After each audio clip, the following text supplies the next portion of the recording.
வணக்கம் ஃப்ரெண்ட்ஸ். ஐயனா துணை சீரியலில் இன்னும் எபிசோடில் என்ன நடக்குதுன்னு பார்க்கலாம் வாங்க.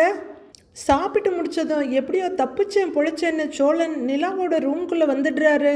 வரவர் இப்படியும் அப்படியும் நடந்துக்கிட்டு வெளியே எட்டி பார்க்குறாரு. எங்கே நிலாவை காணோம் அப்படின்னு யோசிக்கிறவர் நிலாவாங்க காணோன்னு திரும்பி ரூம்குள்ளேயே நடக்கிறாரு. குடும்பமா இது? மாமனாரும் மச்சானும் போட்டி போட்டுக்கிட்டு இப்படி நடிக்கிறாங்க. என்னைய சொல்லணும், அன்னைக்கு அவரு கார்ல ஏறும்போதே நான் சும்மா இருந்திருக்கலாம்.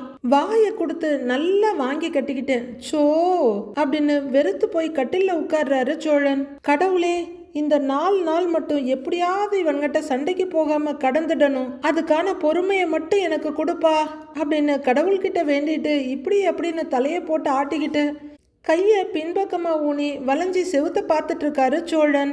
அங்க நிலாவோட ஒரு ஸ்டைலான அழகான போட்டோ இருக்க எழுந்து பக்கத்துல போய் நின்று பார்த்துட்டு அழகா சிரிக்கிற.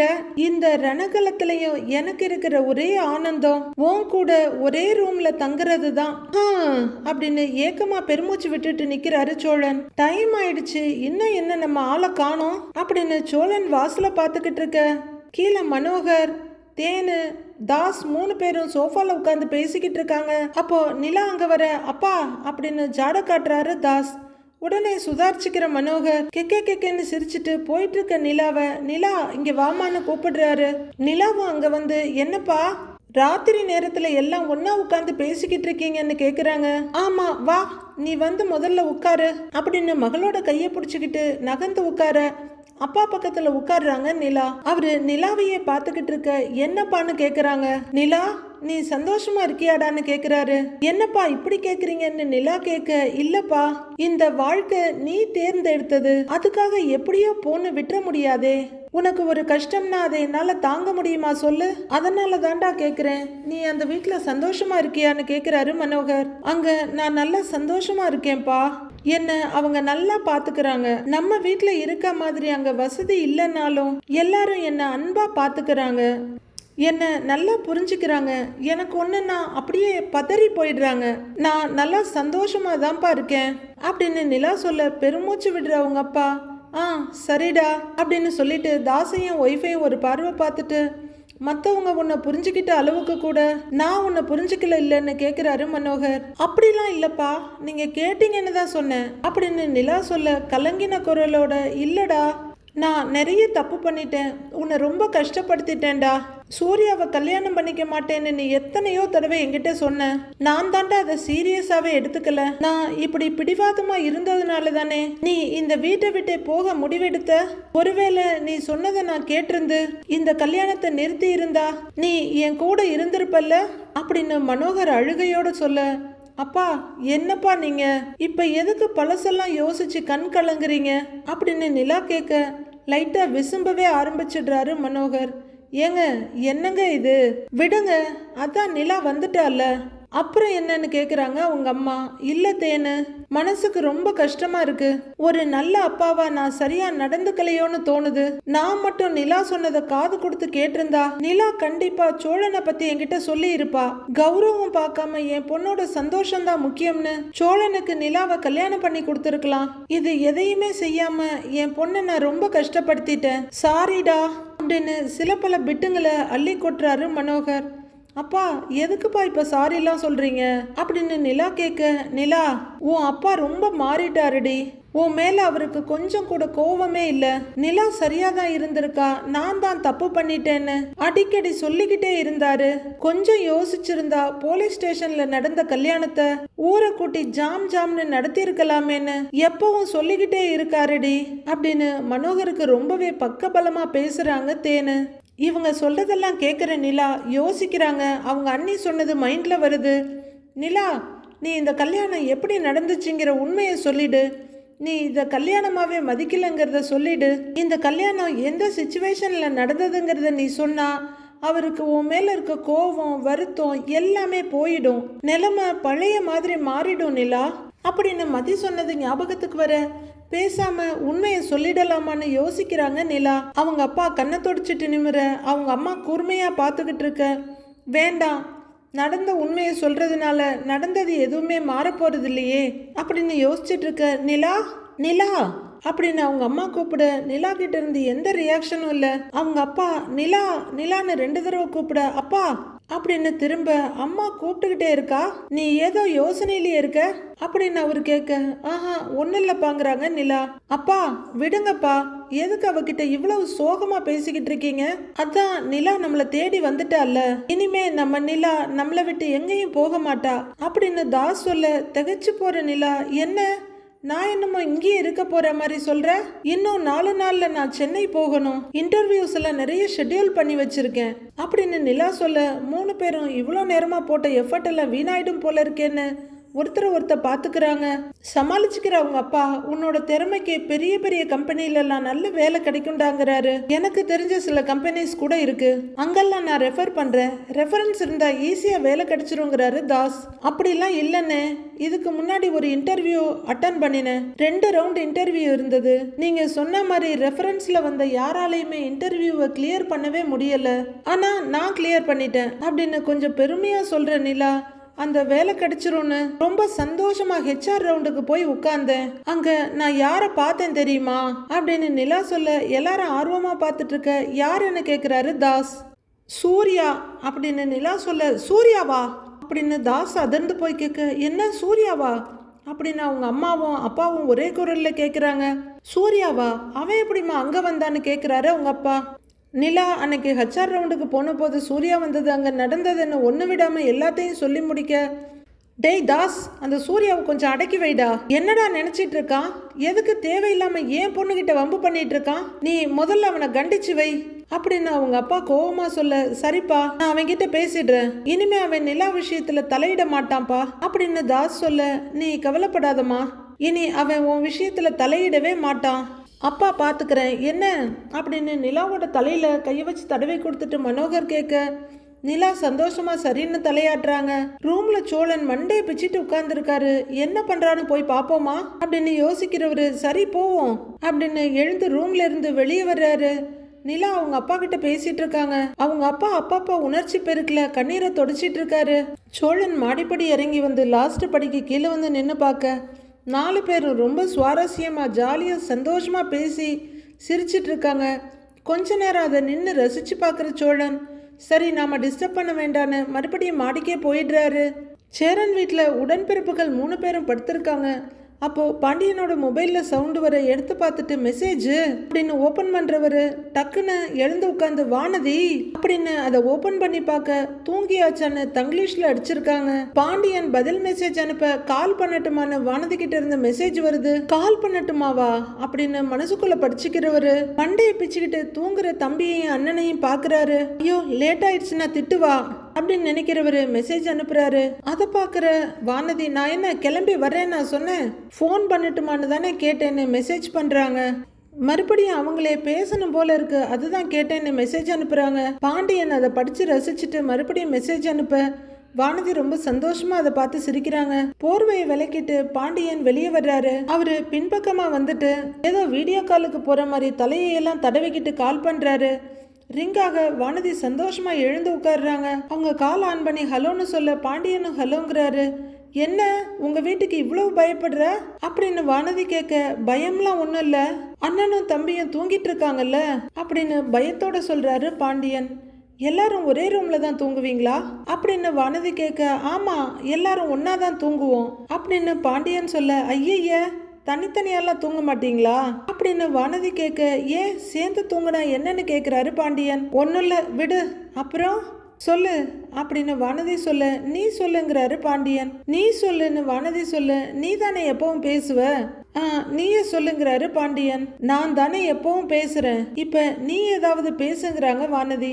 என்ன இந்த நேரத்துல என்ன பேசுறதுன்னு தெரியலையே அப்படின்னு பாண்டியன் கொஞ்சம் பதட்டமா சொல்ல, என்ன என்கிட்ட பேசுறதுக்கு ஒன்றும் இல்லையா அப்படின்னு வானதி கேட்க, அந்த நேரத்துலையும் பயங்கரமா வேர்க்குது பாண்டியனுக்கு.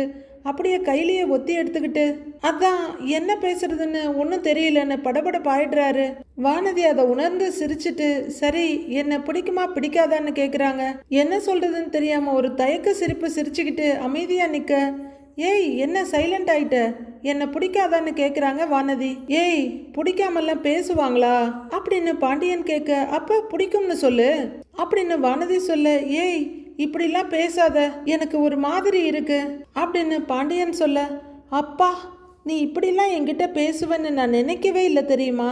உன்னை எனக்கு ரொம்ப பிடிக்கும். தினமும் உன் கடையில் வந்து நான் உட்காருவேன். என்னைக்காவது நீ என்கிட்ட நல்லா பேசிட மாட்டியான்னு தோணும் தெரியுமா. ஆனா இன்னைக்கு நீ பேசிட்ட, என்னால நம்பவே முடியலங்கிறாங்க வானதி. பாண்டியன் அமைதியா அதை கேட்டுக்கிட்டு இருக்க. சரி நான் தானே பேசிக்கிட்டு இருக்கேன், இப்ப நீ பேசுங்கிறாங்க வானதி. ஒரே டென்ஷனா போனை இந்த காதுல இருந்து அந்த காதுக்கு, அந்த காதுல இருந்து இந்த காதுக்கு மாத்திர பாண்டியன். நாளைக்கு நீ கடைக்கு வருவியான்னு கேட்குறாரு. வரணுமான்னு வானதி கேட்க, ஓ இஷ்டம்தான் அப்படின்னு பாண்டியன் சொல்ல, சரி நான் வரலங்கிறாங்க வானதி.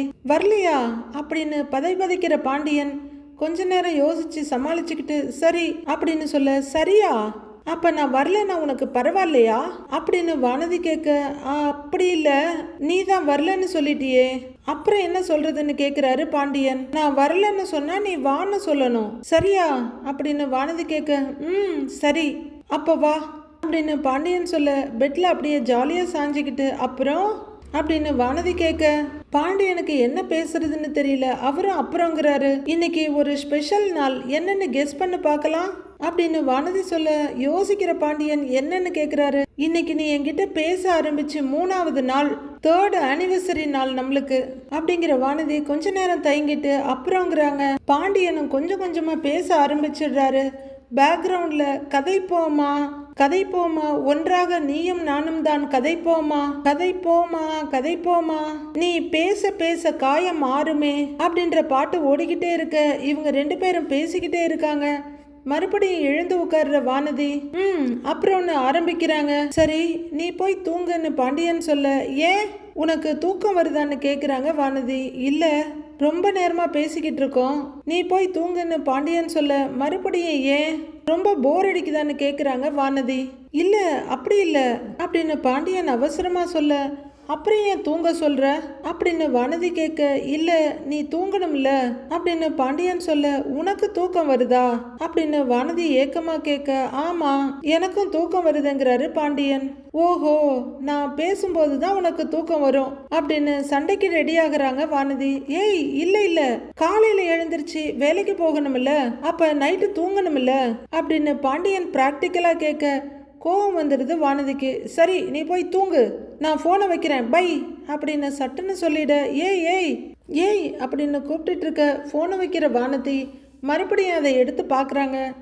பாண்டியன் டென்ஷனா இப்படியுமா நடந்துகிட்டு இருக்காரு. அவ்வளவுதான், காதல் வியாதி ஆரம்பிச்சிருச்சு. பல்லவன் திரும்பி படுக்க அவரோட கையை பாண்டியன் படுத்திருந்த இடத்துல விழ, அது வெறும் இடமா இருக்கவும் பல்லவன் மெதுவா கண்ணு முழிச்சு பார்த்துட்டு, எங்க போச்சு அண்ணன் அப்படின்னு போர்வையை விலக்கிட்டு ஷர்ட்டை இழுத்து விட்டுட்டு எழுந்து நிற்கிறாரு. சரி உள்ளர போலாமா அப்படின்னு பாண்டியன் திரும்ப, மறுபடியும் வானதியை அவருக்கு கால் பண்ணிடுறாங்க. அவரு மொபைல் ஆன் பண்ணிட்டு நெத்தில வழியிற வியர்வையை தொடச்சிட்டு காதுல வைக்க, நான் கோவமா இருக்கேன்னு சொல்றேன், நீ திரும்ப கூப்பிட மாட்டேங்கிற அப்படின்னு வானதி கேட்க, கோவமாவா இருக்க அப்படின்னு பாண்டியன் கேட்குறாரு. அதையே இப்பதான் கண்டுபிடிக்கிறியா, போனை வை அப்படின்னு வானதி போனை வைக்க, ஏய் அப்படிங்கிற பாண்டியன் கால் கட்டானதுனால போனை பார்த்துட்டு, கால் கட்டானதுனால வீட்டுக்குள்ள போலான்னு திரும்புறவரு அங்க இருட்டுக்குள்ள நிக்கிற பல்லவனை பார்த்து அப்படியே பயந்து நடுங்கிடுறாரு. ஏய் நீ என்ன தூங்கலையா அப்படின்னு கேட்க, என்ன நடக்குது இங்க அப்படின்னு பல்லவன் சிரிச்சுக்கிட்டே ஜாடையா கேட்கிறாரு. இங்க வானதி பயங்கர கோவத்துல இருக்காங்க. போனை பார்த்துட்டு பாக்கெட்டுக்குள்ள வச்சுக்கிற பாண்டியன், ஏய் நீ தூங்கிட்டு தானேடா இருந்த அப்படின்னு கேட்க, அதெல்லாம் இருக்கட்டும், போன்ல யாரு அப்படின்னு பல்லவன் கேட்க, அது ஒரு கஸ்டமர்டா, எமர்ஜென்சி ஒரு வண்டியை எடுத்துட்டு வரேன்னு சொன்னாரு அப்படின்னு பாண்டியன் தடுமாறி சொல்ல, சிரிக்கிற பல்லவன், நடுராத்திரிலையா வண்டி ரெடி பண்ணும் ஃபோன் பண்ணாங்க, நம்ப முடியலையே என்ன அப்படின்னு பல்லவன் கிண்டலா சிரிச்சுக்கிட்டே கேட்க, அது வண்டி சர்வீஸ்னு கூப்பிட்டாங்கடா, சரிடா விடுறா அப்படின்னு பாண்டியன் வீட்டுக்குள்ள போக வானதியான்னு கூப்பிடுறாரு பல்லவன். பாண்டியன் அதிர்ந்து போய் திரும்ப விஷ் விசில் அடிச்சிட்டு இருக்காரு பல்லவன். ஏய் இல்ல அப்படின்னு பாண்டியன் பதற, அண்ணே என்னன்னு நீ ஒரு பொண்ணுகிட்ட ராத்திரி நேரம் பேசுறியா, அதுக்குள்ள போன் எல்லாம் பேச ஆரம்பிச்சிட்டியா, ஐயோ இதை உடனே யார்கிட்டயாவது சொல்லணுமே அப்படின்னு பல்லவன் பரபரப்பா கிளம்ப, ஏய் நில்லுடா, அண்ணங்கிட்ட எதுவும் சொல்லிடாதரா அப்படின்னு பல்லவனை மொத்தமா இறுக்கி கட்டி பிடிக்கிறவரு அவரோட வாயை மூடிடுறாரு. கொஞ்ச நேரம் கழிச்சு பல்லவனோட வாயிலிருந்து கையெடுக்கிற பாண்டியன், அமைதியாயிரு, அண்ணன்கிட்ட எதுவும் சொல்லிடாதன்னு சொல்ல. சரி. சரி, அப்ப பேச ஆரம்பிச்சுட்ட, என்ன ஓடுது உங்களுக்குள்ள அப்படின்னு பல்லவன் கேட்க பாண்டியன் ஏகப்பட்ட வெக்கத்துல நெளிஞ்சுக்கிட்டு இருக்காரு. ஐயோ அண்ணா, என்னன்னா வெக்கம்லாம் படுற? ஐயோ, இது ஒரு மாதிரி எனக்கே வெக்கமா இருக்கேன்னா, நீயும் ஒரு பொண்ணுகிட்ட பேச ஆரம்பிச்சுட்ட, இதெல்லாம் நினைச்சாலே அப்படின்னு பல்லவன் சொல்லிட்டே இருக்க வெக்கத்துல சிரிச்சுக்கிட்டே பாண்டியன் அங்கிருந்து நகர்றாரு. அண்ணே அண்ணே பாண்டியண்ணே, வெக்கத்தை பாரு அப்படின்னு பல்லவன் கிண்டல் பண்ண பாண்டியன் வீட்டுக்குள்ள ஓடிடுறாரு. கையை தட்டிட்டு அப்படின்னு பெருமூச்சு விட்டு ரசிச்சிட்டு இருக்காரு பல்லவன். சோழனுக்கு ஒண்ணுமே பண்ண முடியல. நிலா வேற இன்னும் வரல, என்னடா பண்றதுன்னு கையை நம்பியார் மாதிரி தலைப்பு மாத்தி மாத்தி பிசைஞ்சுக்கிட்டு நிக்கிறாரு. ஐயோ, பாசத்துல நம்ம அண்ணனையே மிஞ்சிருவா போல இருக்கே அப்படின்னு புலம்புற சோழன் வேற வழி இல்லாம அவரோட பெட்ல உட்கார்றாரு. விடிய விடிய பேசுவாளோ, காலையில இருந்து இவங்க அப்பா என்னைய வச்சு செஞ்சாரு, சரி கொஞ்ச நேரம் இவ கூட பேசி பேட்டரிய சார்ஜ் ஏத்திக்கலான்னு பார்த்தா வரமாட்டேங்கிறாளே அப்படின்னு வெளியே பாக்குறவரு, அதானே இவளே போறேன்னு சொன்னாலும் இவங்க அப்பா புடிச்சு வச்சுல பேசுவாரு. சரி, புரிஞ்சு போச்சு, இன்னைக்கு நமக்கு நைட் ஷிஃப்ட் தான் அப்படிங்கிற சோழன் பெட்ல பிளாட்டா படுத்து கால மேல காலை போட்டுக்கிட்டு டைம் வேற ஆகுது, வருவாளா மாட்டாளான்னு தெரியலையே அப்படின்னு புலம்பிக்கிட்டு இருக்கவரு ஏதோ சத்தம் கேக்குதுன்னு வாசலை எட்டி பார்த்துட்டு வர்றா வர்றா வர்றா அப்படின்னு சொல்லிட்டு பட்டுன குப்புரைப்படுத்து தூங்குற மாதிரி ஆக்ட் பண்றாரு. கையில வாட்டர் பாட்டிலோட வர்ற நிலா சோழனை பார்த்துட்டு தூங்கிட்டாரா அப்படின்னு சொல்லிக்கிட்டு கட்டில உட்கார்றவங்க தலையில இருந்து கால் வரையிலும் பார்த்துட்டு சிரிக்க ஆரம்பிக்கிறாங்க. அவங்க சிரிக்கிறத அப்படியே தலையை நிமித்தி லைட்டா ஒரு கண்ணால பார்த்துட்டு நம்ம ஆளு நம்மளை சைட் அடிக்கிறா, அப்படியே தூங்குற மாதிரியே நடிப்போம் அப்படின்னு மனசுக்குள்ள சொல்லிக்கிட்டு கண்ணை மூடிக்கிறாரு சோழன். எழுப்பி பேசலாமா வேணாமா அப்படின்னு யோசிக்கிற நிலா தூங்கிட்டீங்களான்னு கேக்குறாங்க. சோழன் கிட்ட இருந்து நோ ரெஸ்பான்ஸ், தூங்கிட்டார் போல அப்படின்னு சொல்லிக்கிற நிலா மெதுவா கட்டில விட்டு எழுந்து போக சோழன் மெதுவா தலையை திருப்பி பாக்குறாரு. என் ஒய்ஃபுக்கு என் மேல எவ்வளவு அக்கறை, சின்ன சத்தம் கேட்டாலும் முழிச்சிருவேன்னு பொறுமையா நடந்து போறா அப்படின்னு சோழன் மனசுக்குள்ள சொல்லிக்கிட்டு இருக்க நிலா மெதுவா நடந்து போய் வாட்டர் பாட்டிலை அங்கே இருக்க டேபிள் மேலே வச்சுட்டு அதே மாதிரி சத்தம் கேட்காம நடந்து வந்து கதவை லாக் பண்ணிட்டு போறாங்க. நிலா லைட்டை ஆஃப் பண்ணிட்டு போர்வை எடுத்து போத்திட்டு அப்படியே படுத்துட. அப்பதான் தூக்கத்துல புரண்டு படுக்கிற மாதிரி திரும்பி படுக்கிறாரு சோழன். நீங்க இன்னும் தூங்கலையா அப்படின்னு நிலா கேட்க கண்ணை தொடச்சிக்கிட்டு ஏதோ அப்பதான் முழிக்கிற ஒரு மாதிரி, தூங்கிட்டு தாங்க இருந்தேன், திடீர்னு முழிப்பு வந்துருச்சு அப்படின்னு சோழன் சொல்ல, அப்பாவி நிலா சாரிங்க, நான் தான் உங்களை எழுப்பிட்டேன் நான் கேக்குறாங்க. அதெல்லாம் பரவாயில்லைங்க, நீங்க வருவீங்கன்னு ரொம்ப நேரம் தூங்காம வெயிட் பண்ணேன், அப்பா அம்மா அண்ணன்னு ரொம்ப நேரமா சந்தோஷமா பேசிட்டு இருந்தீங்க, சரி அப்படியே சாய்வோம்னு சாஞ்சேன், அப்படியே அசந்துட்டேன் அப்படின்னு தாத்தா மாதிரி சோழன் புலம்பிட்டு இருக்க. அதுல என்னங்க இருக்கு, விடுங்கங்கிறாங்க நிலா. நான் முன்னாடியே வந்திருப்பேன், ஆனா என்னமோ தெரியல, அப்பா என்ன திடீர்னு கூப்பிட்டு ரொம்ப நேரம் எமோஷனலா பேசிக்கிட்டு இருந்தாரு அப்படின்னு நிலா சொல்ல, பேசலன்னா தானே ஆச்சரியம், எப்படியாச்சும் உன்னை இங்கேயே இருக்க வைக்கணுமே அப்படின்னு சோழன் மனசுக்குள்ள நினைச்சுக்கிட்டு அவங்கள பார்க்க, அப்பா இவ்வளவு சீக்கிரம் மாறுவார்னு நான் நினைக்கவே இல்லைங்க, என் அப்பா என்னை புரிஞ்சுக்க மாட்டாரா, எனக்கு சப்போர்ட் பண்ணி பேச மாட்டாரான்னு நான் எத்தனை நாள் ஏங்கி இருக்கேன் தெரியுமா, இன்னைக்கு தான் அது நடந்திருக்கு. நீங்க மட்டும் அப்பா கிட்ட அன்னைக்கு பேசலன்னா அவர்கிட்ட இப்படி ஒரு மாற்றம் வந்திருக்காது அப்படின்னு நிலா ரொம்பவே உருகி போய் சொல்லிட்டு இருக்க. ஆமா, நான் பேசினதுனால தான் பிரச்சனையே அப்படின்னு சோழன் மனசுக்குள்ள சொல்லிட்டு அவங்கள பார்க்க, நீங்க என்ன பேசுனீங்கன்னெல்லாம் தெரியல, ஆனா உங்க பேச்சுல தான் மொத்தமா மாறிட்டாரு, ஒரே நாள்ல அவரை முழுசா மாத்திட்டீங்க அப்படின்னு ஆச்சரியமா கேக்குற நிலா ரொம்ப தேங்க்ஸுங்கிறாங்க. அட பரவாயில்லங்க, நமக்குள்ள எதுக்கு தேங்க்ஸ் எல்லாம் சொல்லிக்கிட்டு அப்படின்னு சோழன் கேட்க, அப்படின்னு நிலா கேட்க, இல்லங்க மூணாவது மனுஷங்கிட்ட தாங்க தேங்க்ஸ் எல்லாம் சொல்லுவாங்க, நாம ஒண்ணுக்குள்ள ஒண்ணுங்க அப்படின்னு சோழன் சொல்ல, நிலா இன்னும் கொஞ்சம் திகைச்சு போய், என்ன ஒண்ணுக்குள்ள ஒண்ணா அப்படின்னு கேட்க, ஐயோ இல்லைங்க, நம்மெல்லாம் நல்ல ஃப்ரெண்ட்ஸு, நமக்குள்ள எதுக்கு இந்த தேங்க்ஸு சாரி எல்லாம் அப்படின்னு சோழன் சொல்ல, தேங்க்ஸ் தானே சொன்னேன், சாரி எல்லாம் சொல்லவே இல்லையேங்கிறாங்க நிலா.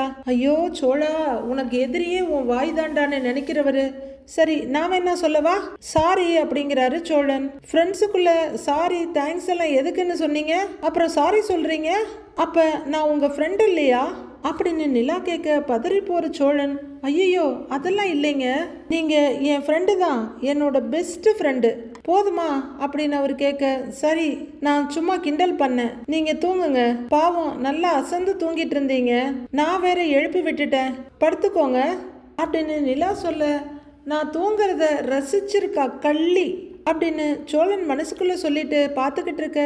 சரி குட் நைட்டுங்கிறாங்க நிலா. குட் நைட்டுங்க அப்படின்னு சோழன் சொல்ல நிலா கண்ணை மூடி படுத்து தூங்க ஆரம்பிக்க சோழன் சைட் அடிச்சிட்டு இருக்காரு. நாளைய ப்ரோமோவில் நீ இன்னைக்கு முக்கியமான வேலையா போகணும்னு சொல்லியிருந்தியே மறந்துட்டியான்னு மனோகர் பையன்கிட்ட கேட்க, ஆமாப்பா நான் மறந்தே போயிட்டேங்கிறாரு தாசு. என்னடா நீ, எவ்வளவு முக்கியமான வேலை அது, நீ இந்த வேலையெல்லாம் அப்புறமா பார்த்துருக்கலாம்ல, இப்ப பாரு தேவையில்லாம காலில் அடிபட்டுட்டு வந்து நிக்கிற அப்படின்னு மனோகர் படு டென்ஷனா பேசிக்கிட்டே ஊஞ்சல்ல உட்கார்றாரு. அப்படியே மெதுவா அங்க நிக்கிற சோழன் பக்கமா திரும்பி, மாப்பிள்ள நீங்க போயிட்டு வந்துடுறீங்களான்னு கேக்குறாரு. நானா அப்படின்னு சோழன் கேட்க, அதான் அப்பா கேக்குறாருல, போயிட்டு வாங்கலேங்கிறாங்க நிலா. சரி அப்படின்னு சோழன் தலையாட்ட மனோகர் அடுத்த பிளானுக்கு ரெடியாகி ஒரு பேக் நிறைய பணத்தை வச்சிட்டு இருக்காரு. அந்த பண பேக்கை சோழன் கிட்ட கொடுக்க அவரு 2 வீலர்ல எடுத்துக்கிட்டு கிளம்புறாரு. பின்னாடியே ஒரு கார் அவரை ஃபாலோ பண்ணி வருது. அதுல இருந்து 4-5 பேர் இறங்கி சோழனை குறுக்காட்டி வண்டியை கீழே தள்ளி விட்டுட்டு அவர்கிட்ட இருந்து பணப்பைய புடுங்குறாங்க. அவர்கிட்ட இருந்து வண்டியையும் புடுங்கிக்கிட்டு அவங்க ஓட சோழன் அவங்கள துரத்திக்கிட்டு இருக்காரு. மீதி என்ன நடக்குதுன்னு நாளைக்கு பார்க்கலாம் ஃப்ரெண்ட்ஸ்.